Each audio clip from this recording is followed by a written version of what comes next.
guy who turned in one of my favorite performances I've seen in years. In my favorite movie of the year. We're all here and you feel the same way. It's extraordinary. Timothée Chalamet.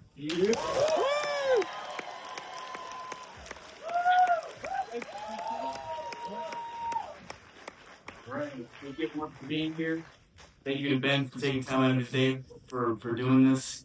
He is very generous with his time. And his son Sam's here. Big shout out. Big shout out, Sam. First of all, this is actually like I'm actually truly genuinely interested in questions. Most of the Q&As I've done in my life is mostly bullshit and they're kind of know what you're saying, most is not true. I really, really want to know because I saw this movie. I was actually I know Josh, the director, he's gonna see my movie before it came out. I watched it once, and I was like, this movie can't be that good. I gotta watch this again. Hold on. Watched it again. I was like, Jesus Christ, this is incredible, this movie.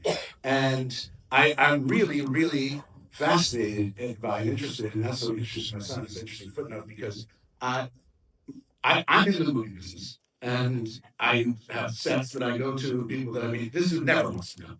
Ever once. Tonight, he was like, where are you going? I was going to do this Q&A. Let's do this. Sit actor, Timothée Chalamet. Look at me like you cannot be this fucking stupid. That's the goat. That's the fucking goat, Dad! So I have you to thank for having my son with me. But this is like an exquisite movie, and it evolves tonally. Please cut you off. Ben's a goat here. Come on.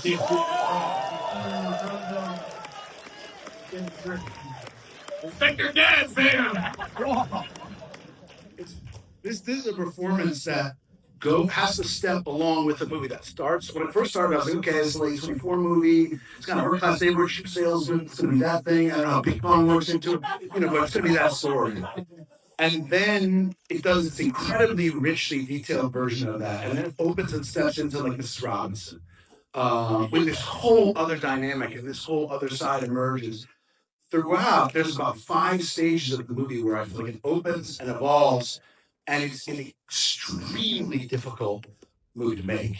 And it's, I think, incredibly well done by Josh. But the whole thing only works if you're deeply invested in and connected to the protagonist. And this is a protagonist that on the page, I think a lot of actors would not want to play this part. Because there's this conventional wisdom that like we gotta be likable, you gotta be a great guy, you gotta be a hero. You know how every movie there's always like he's the best there is. Whatever it is, he's the best tax preparer we've ever seen. I've actually played that. And yet, in order to generate pathos and empathy, in order to dig into the actual human experience, which I think this is really an expression of, you have to be vulnerable, you have to be real, you have to be all of the things at once. Tell me what you thought about when you first read the script and what like your first reaction to it. I was just stoked. I was stoked to work with Josh. I've been dying to work with that from Cut Jam. It was a good time. And, to your point, I feel like it's two-sided. I like to say it's 50-50, but really it was handled by Josh. That's why I'm so thrilled to do this Q&A with you because you mastered both sides of the camera.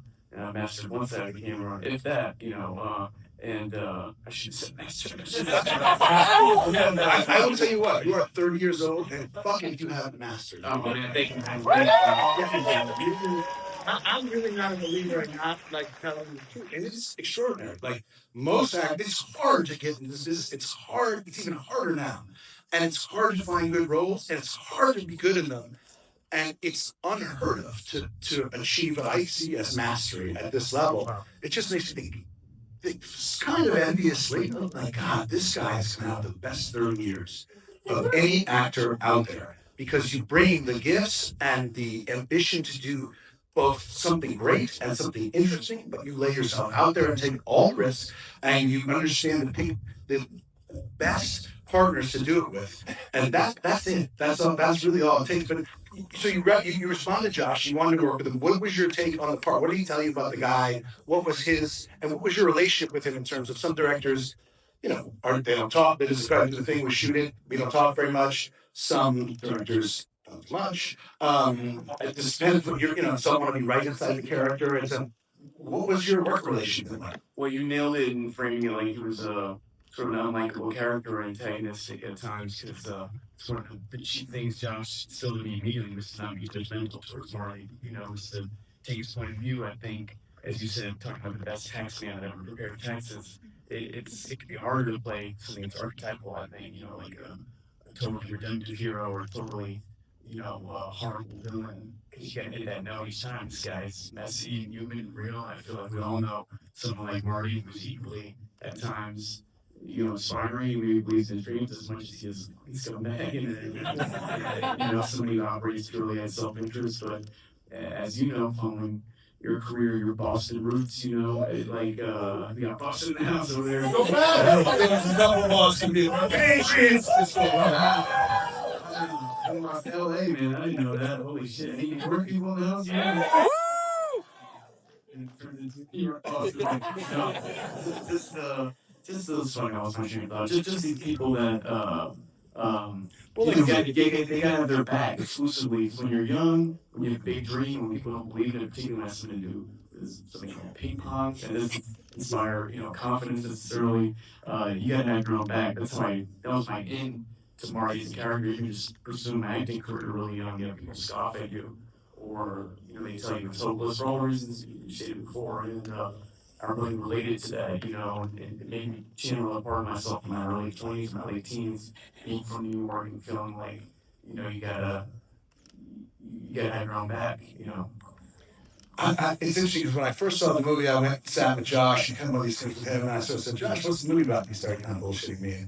But immediately I thought, like, this is actually a movie, not like, no, Josh. This is a movie about being an artist, coming from a place, having a tremendous amount of ambition, feeling like maybe it's too outsized, you don't deserve it, feeling tethered to the people who you grew up with and who are around you, finding yourself a hustler, needing to do what you have to do, having feelings in relationships, but having those tensions with, what else, other ambitions you want to have. And that messiness, to me, is what makes it human. Because the idea that there's all those good people and there's bad people, I think, is basically a sort of collective mind. We're all subject to these competing influences. And when you have that feeling that I think Josh did, and I would guess that you did, which is here I am, I'm young, but I see the world and I want to take it on and eat it all and fucking do the whole thing. But oh shit, I've got these people that I grew up with, and how do I relate to those people versus where I am now? And all of that ambition is so suffused in the movie. But the thing that makes it human to me is the humiliation. It's also what made me know this about show business, because there's so much humiliation kind of along it. It's like the ping pong with the fucking seal. You find yourself on the View. Oh my Jesus! Damn, something to do, man. Not how against you. Pick your own thing. You know what I mean? But just like, all right, I mean, chicken wing, I guess. What does that have to do with the movie? You know what I mean? It's really good content. And like some guy's fucking spanking your ass, and it's because like I want to fucking go to Japan, and I can be great, and then like to have to throw the game. You don't present this like idealized version of somebody. You present the worst in all version of somebody who has the boldness in their ambition and the self-awareness to know like maybe some of these tricks I should be doing, and I know they're, who was also getting arrested at his home by his relatives to go back and work at the fucking shoe store. Like, this is about what it is to try to say, I want to be an artist. I do have these ambitions and stuff. How this life is expected of me. And then find that you need to have that hubris, and also you're running against walls. But if you had shied away from getting spanked by that fucking asshole, that guy, what a great asshole. I mean, the greatest. My first guy came on camera for 5 seconds. I was like, I hate this shit. How did you like approach that in terms of just getting it out? Because it's one thing to say to be self-conscious, don't just character. How difficult was it for you? Did you just go, okay, Josh, I'm with you? Have you learned to take all of that second guessing out? Or do you just fall? What is your? I feel like I was totally comfortable in Josh's hands. I like a Robert Pattinson in Good Time or Sandler and Uncut Gems, and they don't play, quintessentially likable guys necessarily, but you're still rooting for them. And just tangentially, what you said about movie being about artistry, I love really believe that. Also, I know you're a Red Sox fan, Patriots fan, a sports fan, and but I found my way into that too. It's like I'm a big WWE fan from my core too, and I feel like I always loved WWE growing up because it was somewhere between theatricality and sports, and it was right in the middle, you know. And uh, just point being, I felt like table tennis here was a metaphor for me and acting or all the hip hop that I grew up loving, and any sort of nastiness in the character. I don't know, I felt like it came with the territory. Bob Dylan, a complete unknown. He's in the history of what we know to be true about Bob Dylan, whether it's true or not. He wasn't quote unquote likable at every corner, but it was in service to his artistry, to his guitar, to his lyrics, to his poetry. And here it's the music in a complete unknown. Here's a guy playing table tennis. That's why I felt a deep affinity for it because like he takes it so seriously. When if you're from New York, I'm guessing it's like this. You're from Boston too. Your thing is your personality. If you're living in a tenement, if you're living in a box, your thing that you're great at, that's exclusively your worldview. And Marty's got the thick glasses. He lives in a life of impairment, and table tennis is a source of confidence. So I related to that deeply. My favorite scene in the movie is with Rachel, where and I always love this on the page too. He says, I have purpose in this world, and that's not a blessing. That's a burden. That's a sacrifice. I gotta see this through. I felt like that with acting a little bit. It sounds self-aggrandizing, but I gotta speak truthfully to this audience. And it just felt like okay, I got now, based on what my teachers are telling me, based on the feeling I had, I gotta see this through. So this to me was like my dream role, seriously, Ben, and it just meant the world to me. Any part of me in my career, I don't know if you ever felt like this. Any part of a perfume company or fashion would want me to access a perfume commercial. This was the exact opposite. You know what I mean? Josh wanted something explicitly different here. He's like, how were you actually your core? How do you idolize a version of you, So, sorry to have that experience on Hot Wings. Actually, you go on. I'm not going to throw up and eat wings. Can I say no? I just want to go. No, yes, you can say no. You can say no to playing ping pong with the seal. Now you go and figure that out 30 years later. But the thing is, they teach acting. They tell you know what your character wants, right? And when they teach directing and writing, they teach these sort of notions of there's this arc, a set of things happens in a sequence, and they're kind of linear and knowable. And that's good storytelling. Greatness, art, to me, is understanding that there's 6 different things that people want at once, all the time. And oftentimes they don't even really exactly know. So good acting sort of goes stop and say, my objective in the scene is, the truth is, authors said, how do you know what I fucking want? Do I want to, you know what I mean? I don't know if I want to have a relationship with my brother. I don't know if I want to have this baby with this woman. Do I really want to, go out there and get this dog back? I want the money. These putting yourself, understanding the conflicted nature of people, but also undergirding that with this real central driving, the sort of like unbridled humanity of wanting to be alive and engage and do something. And I do think Sasha, because of the ping pong, it's sort of like acting. When you just look at it objectively, it's so ignominious. You know what I mean? Like we're all putting makeup on and saying our feelings and all, and but something every now and again, something comes along and moves us and touches us. And no matter if this guy does not the perfect things or the right things, but things that we fundamentally understand, the magic of this movie is that I am attached to this coming of age story. I'm fixated by this Mrs. Robinson story. I'm like appalled and astonished by this flashback to the Holocaust. And then I'm elated watching Michael Jordan, watching these guys play ping pong and bringing art to that. And then, I mean, by the end of the movie, it's like it's like Hoosiers or the Natural. I'm running around my living room. I was everything with the ping pong game again. And ultimately to land that with the return and sort of arrival as basic humanity and seeing his child and losing all that, like to me, this is the perfect movie to encapsulate the messiness and the kind of fundamental mystery of the human condition. And it doesn't work if at the core you're not feeling it all the way through. And I wanted to just point out that like I went back and watched all your other stuff. And you're right, like to do Dylan, and you did, I think exactly the right, not apologizing for it, not backing away from it, but just trying to find some truth. And because here's this genius, and we're fixated by it. But when you play a part, you seem to find the perfect fusion between this is a character, it's not you, but it is imbued with, but yet it feels utterly natural and fluid. When you're prepared for a character, like there's a bunch of different ways that actors do it, and some people don't like talking about it. If you don't, you can tell me fuck off, or you can just don't lie. But how do you approach? Do you think about it physically? Do you think about this is, guy has this accent, or he's going to move this way, or do you just connect emotionally to it, or do you even know? Yeah, these were the back-to-back roles here, because I did a complete unknown and Marty Supreme in the span of 5 months or something.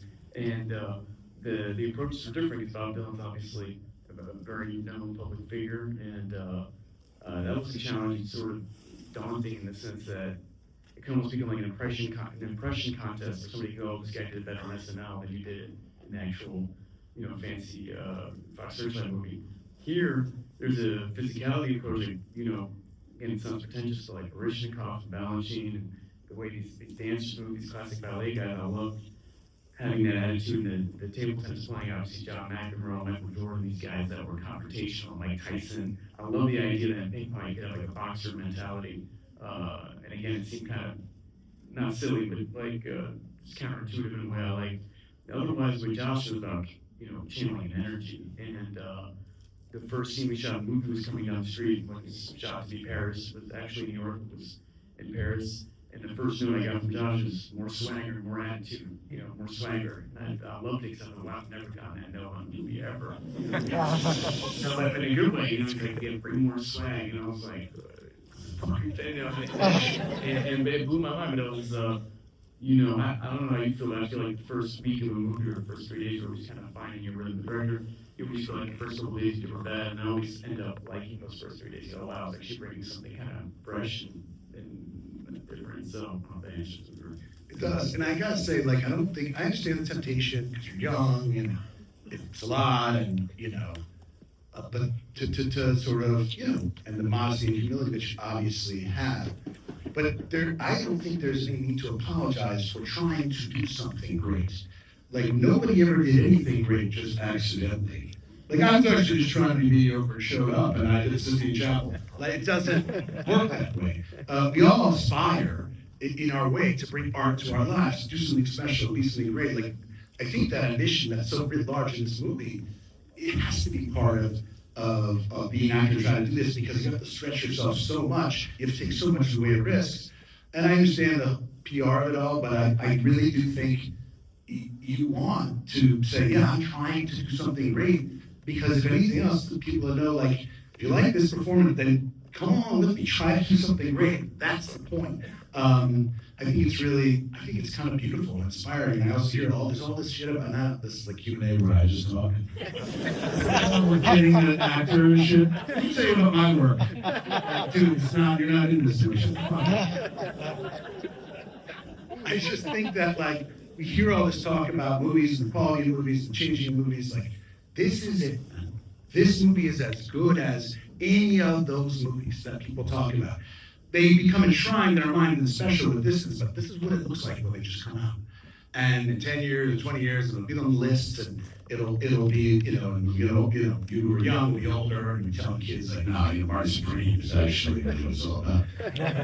So, like, there's something to really celebrate and revel in, that people are doing this, and I really just want to applaud you, because I know from my experience, even when I was your age, a little younger, it was very hard to be like, oh, I want to do something great, I want to do something special. But you're going to give me $6 million to put on an outfit, kick bad guys, and there's a lot of tension, against that. Like, so you have to have that in you. How do you make choices of the movies you pick? No, just been lucky working with great directors. Wanted to work with Josh. Mainly the big movies I've done have been, like with Denis Villeneuve, he happens to also be, one of the best, if not the best filmmaker. Woo, Denis Villeneuve! There you go, gotta be Denis. I'm excited for Dune. He's got the Marty Supreme jacket on, let's go. And I got the pants. And you got the pants. School spending consumer, man. I'm ready. Give me your email address. No, I just feel like I gotta go back on track. Just trying to work with great directors, and one thought too. I love what you were saying there because you're nailing something that's, it's not pretentious to talk about. You got all these forces that kind of push you in a lot of directions, not only in shows, just in life. One of my favorite things in this movie is the naivete of being young. It's like, even at 30 years old, if someone, I left college, I dropped out of college when I was 17 or 18. If somebody at that age asked me now, should I drop out and pursue my career? I'm old enough now, I don't know if you should really do that. And, Josh said it more poetically than I can say right now. He said the last frame of the movie is like, he said, like, sometimes you see pictures of your parents before they ever had you, who were those people? They look so different. And it's sort of Marty kissing goodbye, a naivete of his dreams, of his youth, of his innocence. And I feel like we're all, especially if we're in this room, we're all film aficionados and passionate about movies. We're all dreamers, we're all artists. It's harder to keep that spirit as you get older. You got to be really intentional about it. And not because people are malicious, but, the world doesn't operate to incentivize you to know what's best for you. You know what's best for you. I gotta start with philosophy classes. Yeah. You could go, well, you could like have a career on Instagram, self-help shit. That's meaningful to me. Like, and that's interesting. In fact, maybe more interesting than the sort of nuts and bolts of the process. People have their process, and sometimes people have the same process, and the results are different. And it's a function of stuff that's hard to understand.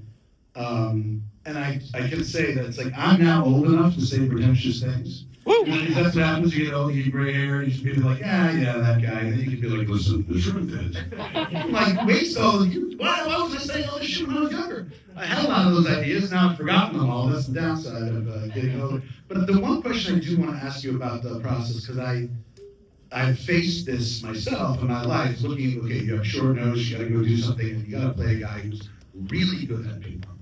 And, however all the artists came together to whatever extent it was you, some guys played blah, blah, blah, doesn't really matter. I'm not saying show me the strings and we had two rabbits and the guy was playing in the audience, there was a string on the other, because that kind of ruins it. But I just want to know how much work you did and how successful you feel you got, and would like to actually just go, fuck, I gotta get great at ping pong. It was just that. It was technical work. It was sick. There was no sound person doing any doubling. I'm sure Brandon's back me up there. Not soccer did. And it was just a really technical exercise. I feel like we're talking about work ethic when we're upstairs. Those are parts of the job I get really proud of because I was watching that Sean Penn movie you recommended me about Colors. Yeah, Colors and. I don't know why, but when I was watching that, I was wondering what their on-set life was like, because this is too tangential, but I can get into that. But as far as ping pong in this movie, the guitar playing, we don't know the other technical exercises of other movies. It's just about being disciplined, and that's where my sports background, no matter how pitiful my ambitions to be a professional athlete, have now served me in my acting career. How much time did you put in just playing ping pong? Get a coach? You would do jobs day? It was when I say 6 years, it doesn't mean every day 6 years, but it was on and off. Because Josh approached me about this before COVID, so I had a lot of time, and practice makes perfect, repetition, and so that was you doing that. There's no sun guy. No. Yeah. That's fucking cool. That stuff is good to think about, and I'm like, well, I'll be a face replacement, right? Let's get it down there. But if you can do it, and if you can get there, it has to help, and it has to inform that. When you go into a scene with Odessa, that's her name, it's just fabulous actress. And I love that the movie kept surprising you with the characters. See where the I'll never forget that. And I was like, oh my God, it's just beautiful. And then sure look, you're like, yeah. You know what I mean? It's just, the movie's beautiful because it says, don't make all these assumptions about what you think the world's going to be. And if the acting's not real, that'll all fall flat. You have to keep calibrating what you think of these performers. When you go into a scene that's going to be emotional, whether it's the end or any of this stuff, that's the thing about acting that everybody goes, that's the showy stuff that people remember, and what's your approach to that, and what's your approach to do you get at all results oriented? Do you just like have to not care about it? Do you find yourself just living in the person? Like, what's your approach, just in general, trying to find emotional reality because you do it so well? Man, I actually didn't love, it was so explicit in the way the script was written, that last scene, and that can feel torturous. It sucks. Like, and then he starts crying. Yeah, it was explicit like that. I think like in Calling By Your Name was way more good. It's way more like poetic, the last scene and the way it was written. And here it was quite explicit.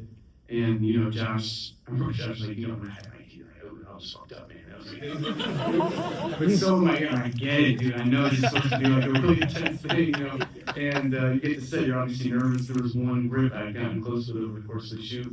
Like the one guy I was allowing myself to talk to, and I got to say, like, don't fuck this up today. And I was like, man, I should have talked to you this whole time. I just figured that at the last moment. But no, I think the approach is unique each time. I was,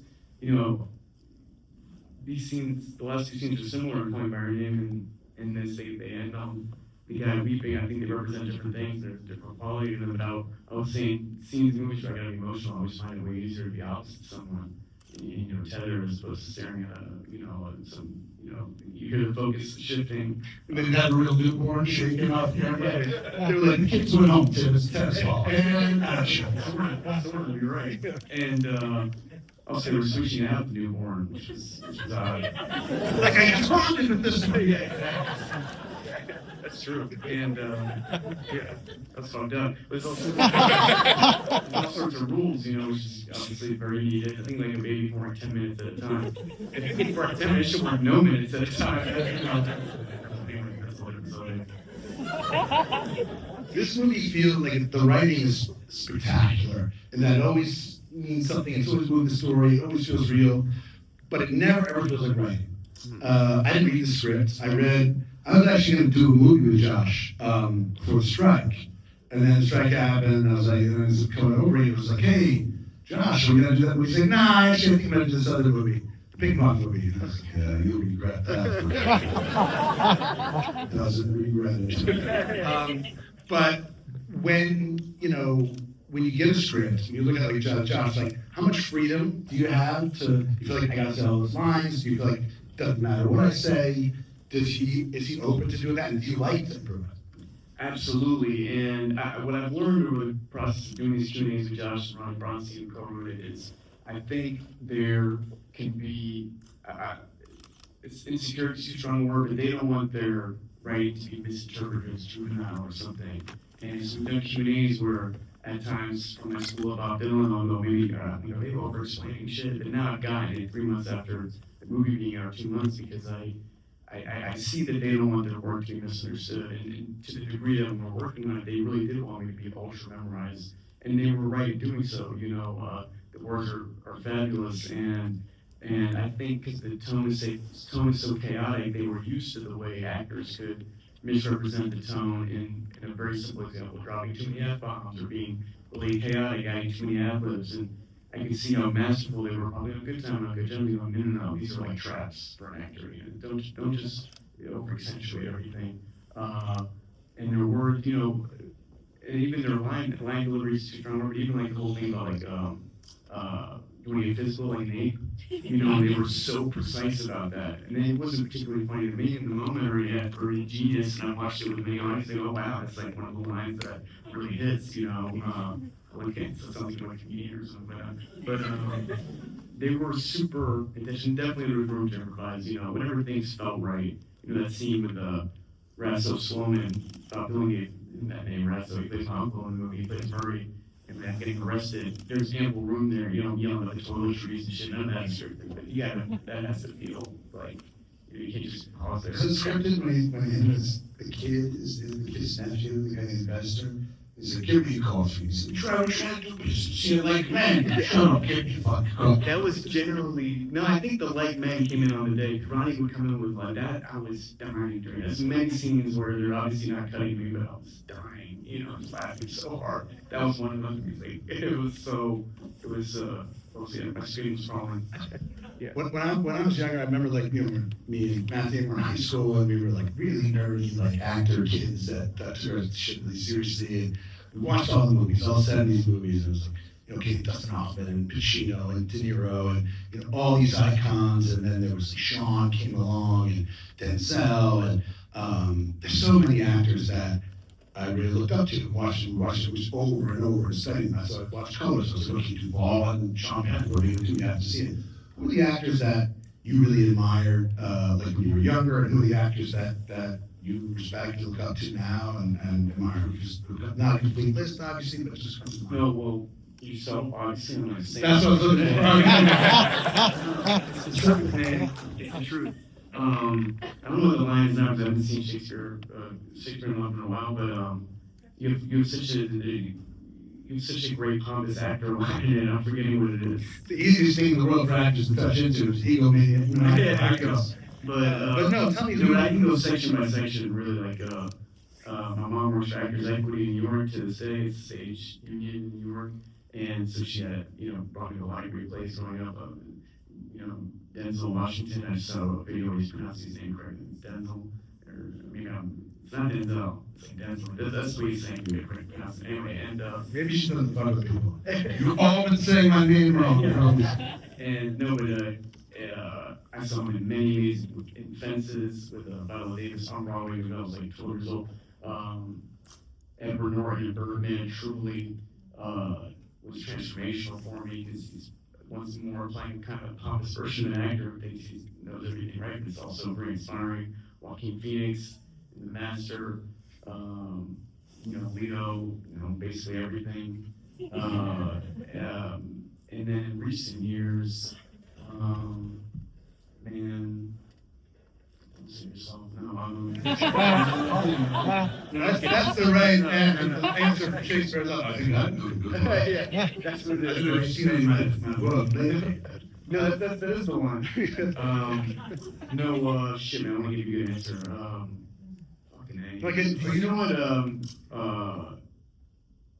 I want to mispronounce his name. I think his name is David Johnson. He was in The Last Alien. That's not that hard to pronounce. Yeah. I don't know his first name is David. I'm pretty sure I know his last name is Johnson. If anybody knows, please correct me if I'm wrong here, so I'll get killed online. But whoever was in The Last Alien, he's just a fantastic actor. I was blown away. I watched it at the Chinese theater, and he was phenomenal. I actually couldn't believe it, and he was phenomenal. I thought there were 15 great performances in this movie. And the hardest thing, in my opinion, to do is have like 1 or 2 lines in the movie. You think about it, you get there. By the time, like you're saying, the first few days they're hard, right? Then you're going, you're loose, and everybody's loose, and they know what they're doing, and you got to come in and say, $5.99, man, and you're at home for $5.99, man, and you don't know anybody, you're tight. In the performers in this, the guy that had to open the safe when you told him, like, look at this, you're an insurance, the look on that guy's face was as good as anything. I mean, just like devastated and betrayed, but also a little tempted and like rageful, like 15 different things going on. The uncle, the guy who owned the dog. I mean, it was. What do you attribute? Is that casting? Is that the environment that creates that? Is that useful to you? Because I just thought, like, everybody, I really believe this. Every single performance matters to hold the world together. It really is a collaborative effort. There's no one person that's doing it. And you had just a sea of great acting in the movie. No, that's Josh, and I agree with you. I mean, Gwyneth is incredible. Gwyneth's amazing. Odessa, you mentioned earlier, is phenomenal. Then quote-unquote non-actors, but they're all fantastic. No, I would give the kudos to Josh there. He assembles this ragtag group of people, and he just gets great performances out of them. And you need to be good on camera once, and he just did a phenomenal job. I have more sophisticated answer than that. Everyone was firing. You had Jack. We had an amazing crew in the movie. Obviously, Darius, you had I think he's the best camera operator in the world. Colin Anderson. You had Jack Fisk, who was Rush-Hunter, who was Randy Shooter. Yeah. Jack is a master. He's a genius. How much of an impact does? And also watch that movie. It's like it's a great example of production design. You've seen a million movies. Period, New York, and you're like, looks like it's a central costume, it's a prop. You just can tell that okay, this world ends at the edge of frame. This thing felt so real throughout, and so textured and so full. Like, what was your experience, Jack? And what kind of difference did it make to have that level of technicians and artists around you? No, it was unbelievable. It was totally next level, and it didn't feel like a performance movie. You know, it didn't feel like, oh, we're gearing this up for an actor or the ensemble. Everyone felt like they were firing. Jack Fisk, you know, Ben just said it, but this guy's probably one of, if not the greatest living production designer. He feels like he's creating an environment to shoot a documentary within. You know, I asked Jack what films influenced him in this regard for this movie, and he gave me this great line where he said he doesn't pull from other movies because he feels like he's going down from watered down life. You know, in other words, he's trying to pull from, you know, how things actually were. You know, Lawrence's, which is the table tennis center you've seen in the film, which is the first black-owned business in Times Square in the 1950s. Jack pulled the actual city plans. He went to the archive in New York and pulled the actual floor plans with Josh's wife to build out the actual location. So, and also, you know, this stuff wasn't cynical. This to say it wasn't like overall hunting for awards, because you get your mind to try to get awards in a ping pong movie or, you know, or a ping pong thriller. Wouldn't make any sense. So it just felt like everyone's. And also, there's this amazing combination. You said Colin Anderson. That's a deep cut name drop because he's a camera operator. Also did one battle after another, but he's really on another level. And but also, Yanko Polizzi was an amazing costume designer. I thought it's a perfect amalgamation of the old guard and Jack Fisk. I mean, our gaffer was a legendary gaffer who did Hoosiers, really did Hoosiers. And yeah, is he? Yeah. Oh wow! Damn, man, you're in, man. When you directing, you got this. You gotta know. Yeah, It's exactly. like casting. You go, okay, this need to get. I mean, that's. It's like it's solid. It is a that they all work together to make it great. That's the truth. You know, anybody who gives you this like, these people come in with not it. These are artists. No, we had an all-star team. In fact, I thought we had so many quote-unquote alphas, not to use that word, but that it almost like it made you realize there should really only be room for one of these. Darius, who's an amazing cinematographer, but also he takes his time, and I have these contact lenses because Josh wanted my eyes to be beadier in the movie. So that's true. So I'm wearing lenses to offset my vision, and then I'm wearing corrective lenses on top of the contact lenses. But then the first day we shot, and I felt like Josh was kind of testing me, so I didn't want to take them out to show him I was game, and I got an eye infection overnight. So 100% of the photos are nasty, you know. I came in the next day, and I was kind of, my vision's very important to me, Josh. Which is totally normal. They make a living with my eyes, Josh. Yeah. And the moment I was like, I hope he doesn't think I'm soft, you know. Now I'm like, oh my god, you know, my eye was swollen. But by being in that before, I would say to Josh, all right, give me a 5-minute warning before the shot, and then I'll put the lenses in. But then all of a sudden, Darius is taking his time. I want to have the 5 minutes in, you know, as a legendary guy. Oh, I need 20 minutes for the lights, and then, you know, you'll knock off 3 shots a day or something. I don't know, that's what it is what we're talking about. I do want to go back to the Gomez you mentioned, who I thought was just spectacular. Oh, yeah. Also, deeply many different things at once in every scene. The tension, I thought, was one of the great, crazy, weird, love flirt scene, whatever you want to call it. That phone call, culminating in throwing the fucking apple is the thing. I was like, oh my god. And the way that the subtext was present in that, like, how did you approach that? Did you know her? Did you talk about it ahead of time? Did you kind of just let it happen? Because, you know, the chemistry is one of those things where it's impossible to know. Like, and you guys had it, you know, just I thought it was spectacular. What was it like? How did you approach it? How did you like working with it? You know, I was kind of in awe of her because of all the work she's done. She's kind of institutional. And I said it before, but I felt naive and realizing how good she was. We actually go, wow, she's really good. And I thought, well, duh, you know, people have known this forever. So, but I love that scene, that phone call scene. I feel like there's versions of it that are a lot more lecherous on my part. And, you know, they cut away from me. And That's why I'm a director. there you go. Exactly. I want lectures.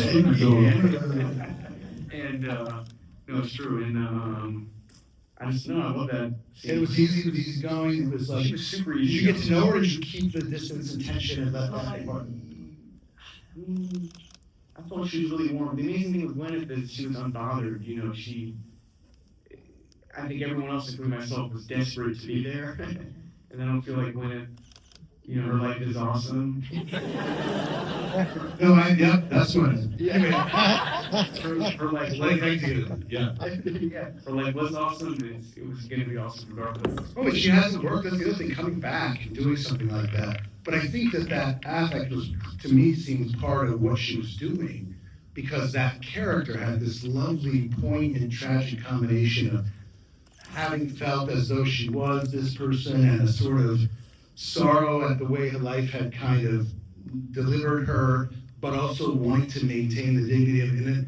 I mean, talk about one of the great cuts ever in a movie is like the cut between when they tell her, "Oh, get on the phone, we're going to hear the review," and the next shot is the guy walking out the door. I guess the party's over. I don't know. I've had those reviews. You know what I mean? It's like it's amazing. It was amazing, and then to make credible, you know, the stealing of costume jewelry and the degree to which there was a kind of a dance, so that again, it speaks to this thing of typically movies they're not really well.